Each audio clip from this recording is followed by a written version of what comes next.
Hello guys, andito po tayo ngayon sa bundok ng Montalban, Rizal. Nakita po natin yung mga Olympic player.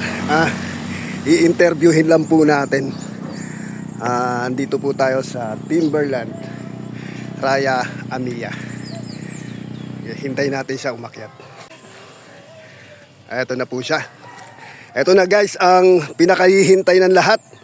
Ang gold medalist ang ipinagmamalaki ng bansang Pilipinas. Walang iba kung si Mr. Melvin Meneses. Sir, magandang umaga po. Sir, kumusta po yung jogging ninyo ngayon? Papalakas ako ngayon, pre, kasi may mapapalabang kami sa pambansang palaro. Mga anong bansa na ba nalaro nyo, sir? Malaysia, Singapore, Brunei. Wow. Muling-muli sa Australia. Pero ngayon, sir, meron ngayong bagong pinaghahandaan namin, pinaghahandaan. Australia, sir. Oo. Sir, anong mga sports ba yung sinalihan nyo doon? Track and field.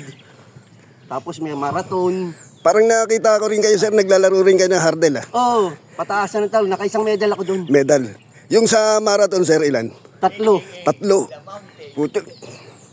Sir, ano pong tips ang maibibigay nyo sa mga nanonood sa atin ngayon? Kailangan magpakondisyon ka bago lumaban sa palaruan. Yung mga ganyan takbo, sir? Kailangan good health.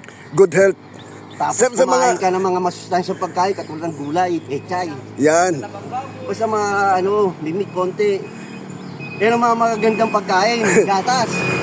Maraming tubig.